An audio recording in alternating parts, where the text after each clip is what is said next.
People really don't appreciate what he did, because what he did was introduce martial arts in an exciting way to the whole world. Bruce Lee is still a huge name in martial arts, famous for his cool moves and super strength.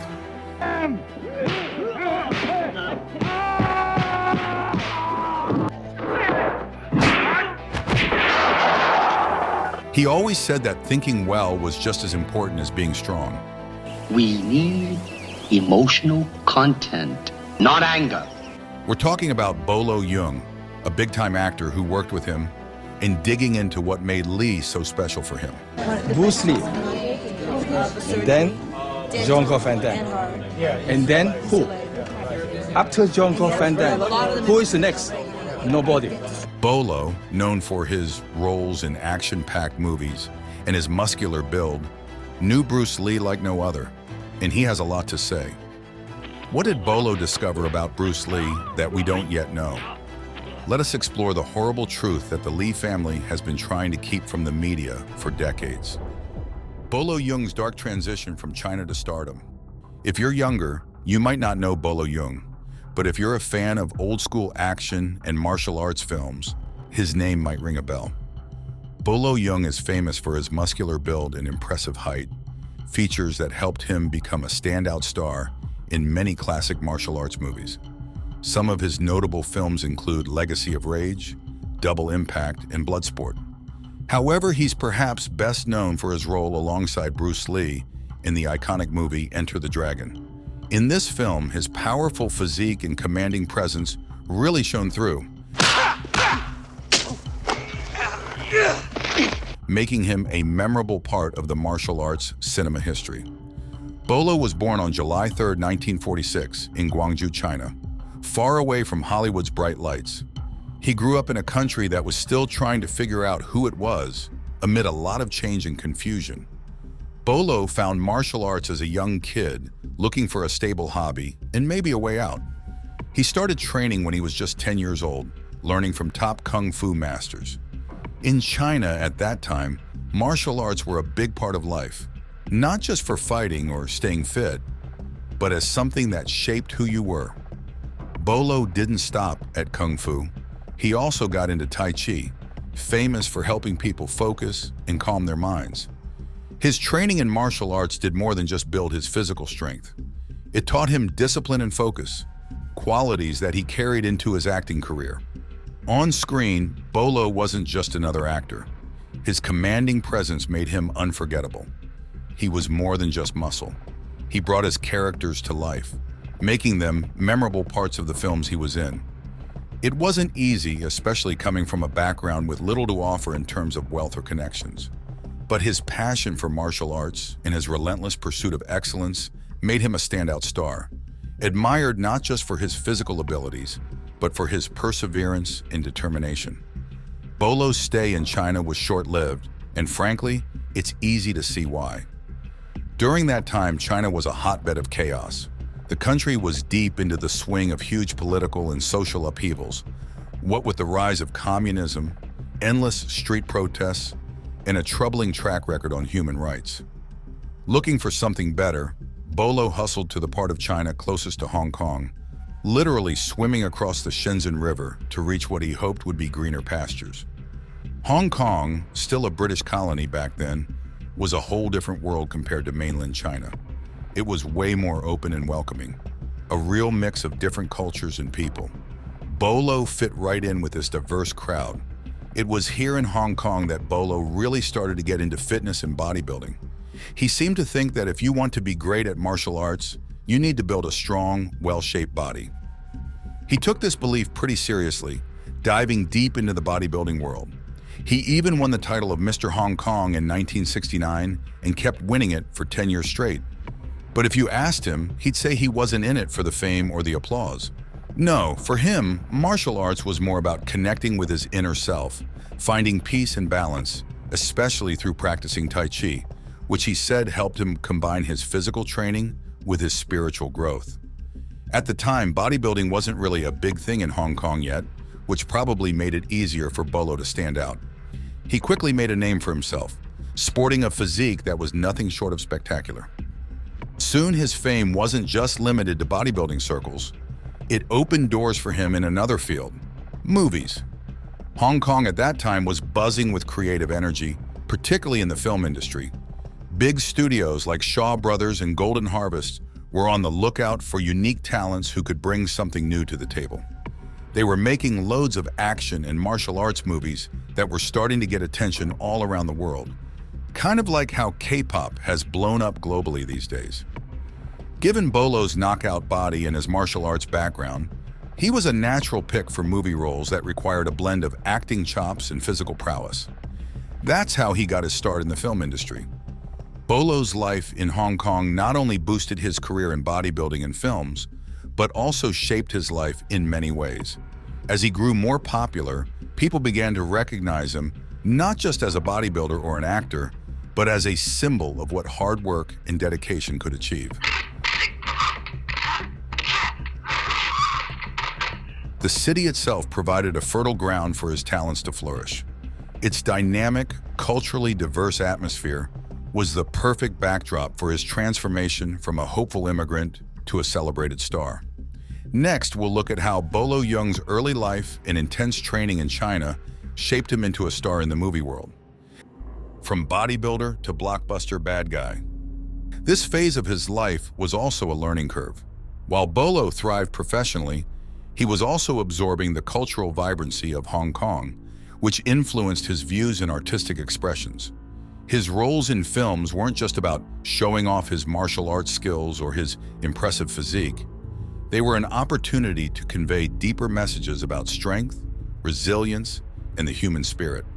Through his films, he became a part of Hong Kong's rich tapestry of storytelling, contributing to the cultural dialogues taking place during a booming era of cinematic excellence. As Bolo continued to grow in popularity, he not only became a fixture in the local celebrity scene, but also started influencing others. He became a role model for aspiring actors and bodybuilders, showing them that with the right mix of discipline and passion, it's possible to make your mark. His story is a vivid example of how changing locations can sometimes lead to life-changing opportunities, and how embracing a new culture can open up paths that were previously unimaginable.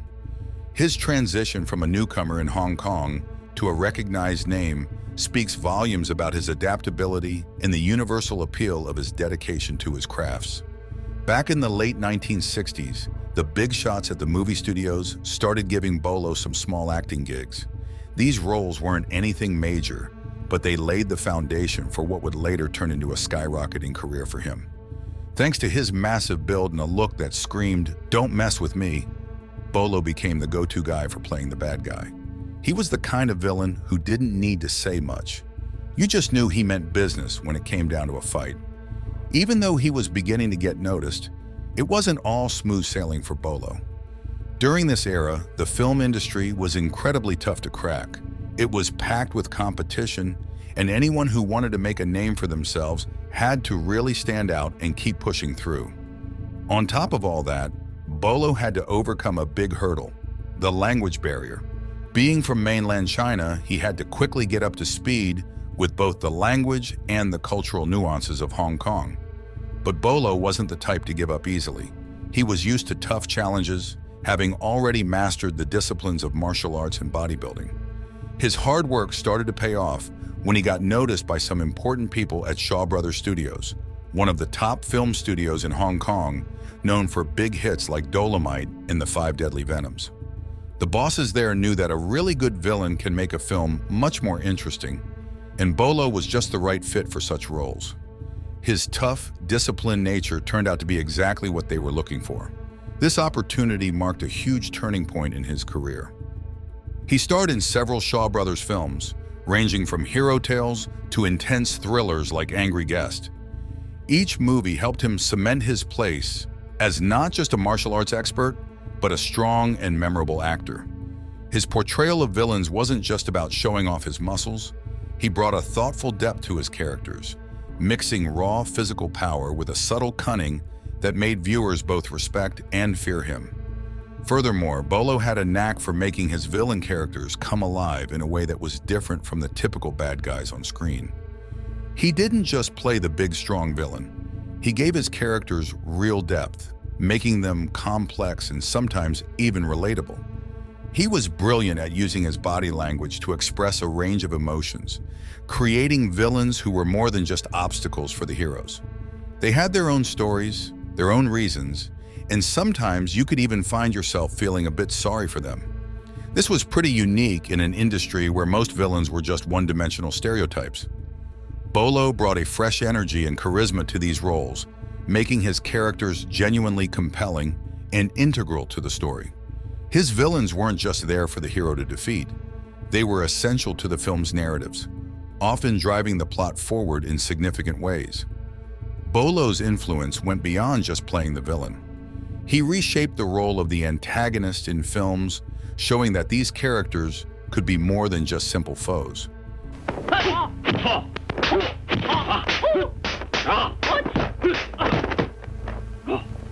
His approach brought a new layer of storytelling to the movies, where the bad guy was just as important and engaging as the hero. This shift not only made the films more interesting, but also challenged the audience's perceptions of what a villain could be. Bolo's roles encouraged viewers to see the complexity in his characters, adding a richer dimension to the overall movie experience. His performances didn't just entertain, they provoked thought and discussion about the nature of conflict and opposition in storytelling. This was a big deal because it meant that Bolo was not just a part of the movies he was in, he was a significant force in shaping how those movies were received and remembered. His impact was so strong that it not only defined his career, but also left a lasting mark on the film industry, proving that with enough talent and innovation, even the roles of villains could be transformed into something extraordinary. Bolo's portrayal of villains didn't just add a hint of danger to the movies. They were crucial for driving the plots forward, injecting much-needed complexity into the storylines.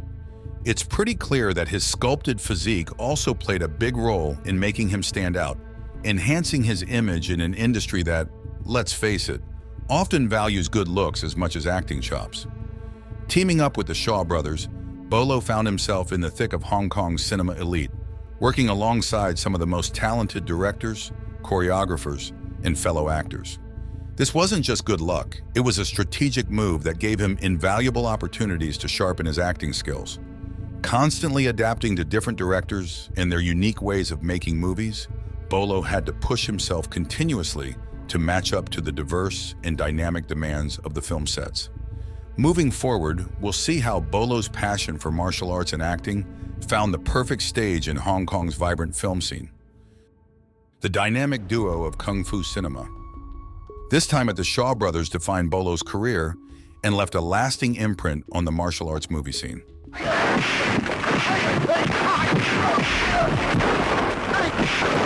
He didn't just play parts, he set the standard for what a compelling villain should be like.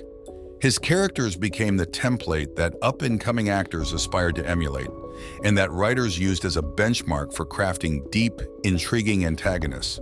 With every new role, Bolo wasn't just filling out his resume, he was actively contributing to the evolution and richness of the martial arts genre, layering it with his intense and multifaceted performances. And then there was Bruce Lee. With Hong Kong bustling as a hotspot for martial arts and cinema talent, the next natural step for someone of Bolo's stature was, naturally, to team up. The local film scene was overflowing with talent, and the audience was always eager for new faces and fresh narratives. Bruce Lee was the new star causing a buzz. His background was quite different from Bolo's. Born in the US to visiting parents, Bruce scored American citizenship right off the bat. Yet his time in America was short-lived, as he returned to Hong Kong when he was just a few months old. His early brush with cinema came through his father, an opera star, which led to Bruce starring in films before he even hit his teens. Thanks to his family's resources, Bruce was sent back to the States as a teenager in 1959, landing in Seattle where he balanced his studies with working as a live-in waiter at a restaurant. This stark contrast between Bolo and Bruce's beginnings sets up an intriguing comparison. Bolo had to claw his way up the ladder, every screen appearance fought for and hard-earned. For Bruce, while his talent was undeniable, his path was somewhat smoothed by early access to the film industry and education in the US, luxuries that Bolo didn't have. The blending of their distinct styles and backgrounds when they finally worked together was more than just a meeting of talents. It was a fusion of different life stories and experiences within the martial arts film industry. This partnership was not just about showcasing their skills. It was a rich, dynamic interaction of two martial arts icons with very different paths to stardom. This convergence brought a new layer of depth to the movies they worked on together, each bringing his own flavor and flair to the projects. Bolo, with his established reputation as a formidable villain, and Bruce, the charismatic and dynamic newcomer, created a compelling contrast on screen. Their collaborations were not just a treat for martial arts enthusiasts, but also a study in how diverse backgrounds and approaches can come together to create something uniquely powerful and engaging. Back in that year, Bruce decided he could make some money from his martial arts skills. He mixed up his own version of Wing Chun and Kung Fu and started his own school in Seattle. Shortly after, in 1961, Bruce found himself at the University of Washington, where he took a bunch of different classes like arts, philosophy, and psychology. He was all over the place trying out different things. While he was at it, Bruce also started acting. He picked up small parts in TV shows like The Green Hornet, Batman, and Ironside. Bruce was really working on making a name for himself. At the same time, he started thinking about going back to his roots in Hong Kong. By then, the movie scene there was getting pretty good, and it looked like Bruce felt a pull to help out back home because of his love for his country. It was during this time that Bruce met Bolo Yeung. They first met while filming a commercial for Winston cigarettes. Right from that first meeting, they clicked and became good friends. Bruce saw something in Bolo and eventually asked him to join him in a big movie project, Enter the Dragon. This role turned out to be a game changer for both of them. Enter the Dragon was a massive hit. Even today, people consider it one of the top martial arts movies ever. The movie's about a martial artist who gets picked by an international spy group to take down a drug dealer who had something to do with his sister's death. The hero has to go to a far-off island and fight in a tough competition to get to the bad guy. The film was a huge success, both as a piece of cinema and at the box office. It brought a new level of creativity to martial arts movies with its incredible fight scenes and earned over $400 million, even though it was made on a budget of just $850,000. That's a massive return on what they spent. Here's a fun fact. Enter the Dragon is where Bolo Yeung got his famous nickname. He played a character named Bolo in the movie, and after that, everyone just started calling him Bolo Yeung. But let's not just breeze past the details here. This friendship between Bruce and Bolo was something special. They supported each other's careers in a big way. Bruce had the vision to see Bolo's potential and brought him into a project that was risky but had a lot of potential. That's the kind of friend everyone needs. One who not only shares your highs, but pulls you up in your career too. Bruce's impact went beyond just making movies. He inspired people everywhere, showing that with hard work and talent, you can make it big no matter where you start. He didn't just stick to martial arts. He branched out into acting and became a cultural icon. Now let's explore the powerful partnership between Bruce Lee and Bolo Yeung, showing how working together boosted their fame. Bruce and Bolo's electrifying moves. While Bruce Lee and Bolo Yeung were working on Enter the Dragon, they developed a strong friendship, mostly through sharing their knowledge of fight scenes. They spent a lot of time figuring out the best ways to perform and choreograph their moves. During this time, they got to know each other well and had many conversations about their techniques. Well, it's bad to say the best, but in my opinion, I think Kung Fu is pretty good. Bolo once shared a story from the set that showed just how respected Bruce's skills were. An extra, possibly doubting Bruce's abilities, decided to challenge him to see if he was as good as everyone said. Bruce Lee was famously fast. People talked about how he could throw 8 punches in just 1 second. That's faster than you can blink. Then there was his famous 1-inch punch. Imagine Bruce standing really close to someone, almost touching, and then suddenly he throws a punch that sends the person flying backwards several feet. It sounds like something out of a comic book, right? Scientists even studied this punch and said it went as fast as a car on the highway, 118 mph, and had the power to knock a really big guy like 200 pounds back about 16 feet. Bruce managed to do this because he was always training. He focused a lot on being fast and strong, and he worked out in ways that built up his stamina too. He was all about perfecting his craft. When Bruce died unexpectedly in 1973, Bolo said, "There will never be another Bruce Lee. I am privileged to have had the honor of calling him my friend." He meant that Bruce was one of a kind, and honestly, he was right. Lots of people have tried to copy Bruce's one-inch punch, but nobody has quite managed to do it the way he did. It seems like Bruce Lee was a unique kind of martial artist. But let's talk more about this friendship between Bruce and Bolo.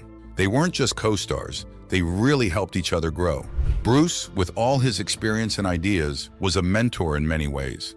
And Bolo, with his keen interest and respect, was the perfect student and partner. Their time on set wasn't just about making a movie, it was about mutual respect and learning. They both believed in sharing their knowledge and pushing each other to be better. This kind of teamwork is pretty rare. Often people in showbiz are more interested in outshining each other rather than helping one another succeed. But Bruce and Bolo showed that by working together, you could create something greater than yourself. They showed that real strength comes not just from physical power, but from collaboration and friendship. And about Bruce's legendary status, while it's incredible, sometimes it feels a bit over the top. The stories about his speed and power almost make him sound superhuman. It's easy to get caught up in these amazing tales and forget that Bruce was also just a man who worked incredibly hard at his craft. He wasn't just a bundle of martial arts techniques. He was a thinker, a philosopher, and an artist. He thought deeply about life, martial arts, and how to live meaningfully.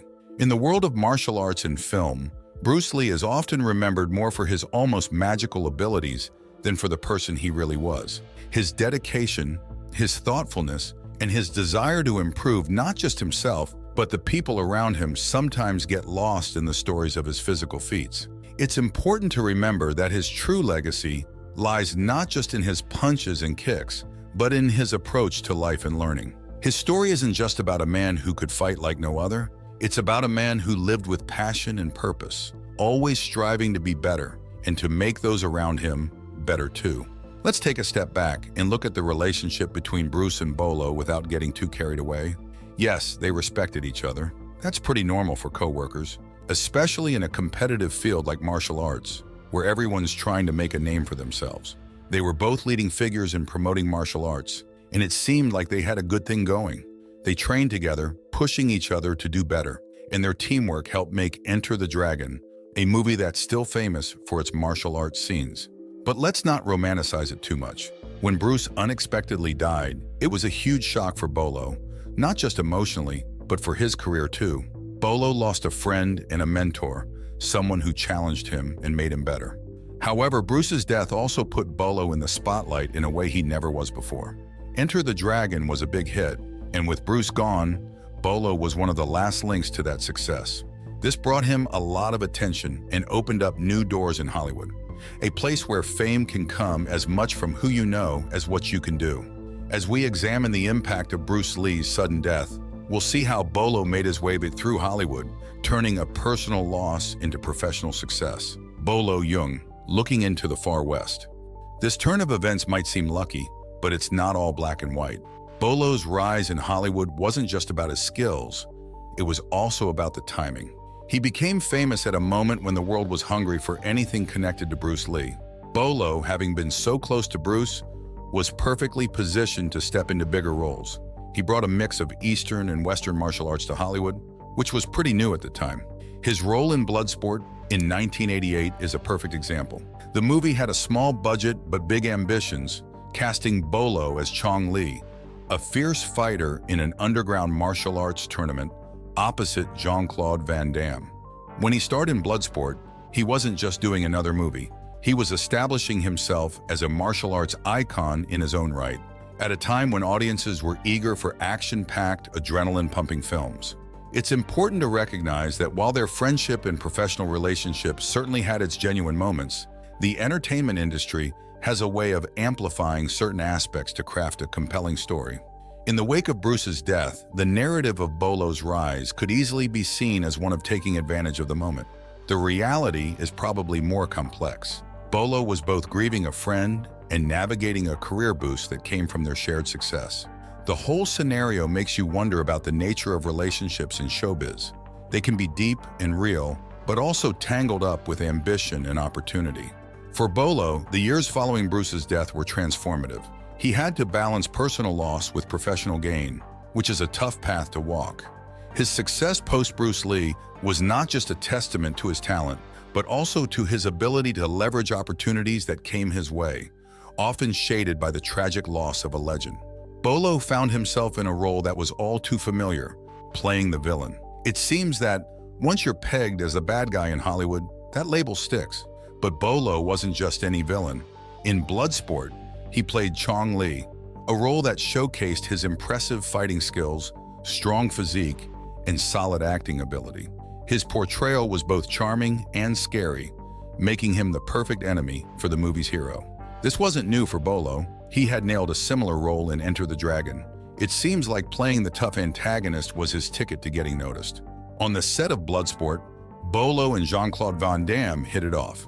It turns out that when two people admire each other's abilities, they're likely to become friends. This friendship worked out pretty well for Bolo because Van Damme soon offered him a role in another movie, Double Impact. You've got to hand it to Hollywood. It often looks like friendships there conveniently lead to more work. Bolo kept landing more roles after that, and he began to be seen as a role model for newer martial artists who wanted to make it big like he did. Now that he's retired, many top names in martial arts movies talk about how much Bolo influenced them. Bolo might not have been the biggest name in martial arts movies.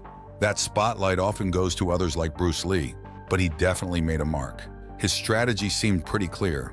Stick with the right people and keep showing up in the right movies. It's a simple plan, but effective. He knew how to navigate the tricky waters of Hollywood.